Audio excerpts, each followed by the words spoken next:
ഞാൻ പറയുന്നത് എന്താണെന്ന് വെച്ചാൽ ആ കണ്ണാടി പൊന്നിയുടെ നമുക്കങ്ങ് ഒടിച്ചു കളയാം. അപ്പോൾ അത്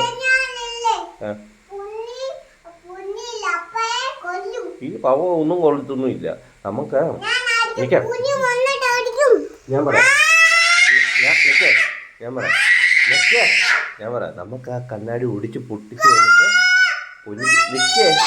നിൽക്കേ ഞാൻ പറയുന്നതല്ലേ, പൊന്നിക്ക് കണ്ണ് കാണാത്തപ്പോൾ നമുക്ക് ഇടിക്കാം പൊന്നിയെ. ആയനാ മമ്മ വീഴത്തൊന്നുമില്ല. നമുക്ക് ഇടിക്കാം പൊന്നിയെ ഇടിക്കാം നമുക്ക്. വേണ്ടേ? എന്നാ ഇടിക്കണ്ട. കണ്ണാടി അങ്ങ് ഓടിച്ചോളെ. ആയനാ മേളി വെച്ചെടുത്ത് കള്ളിപ്പെണ്ണ്.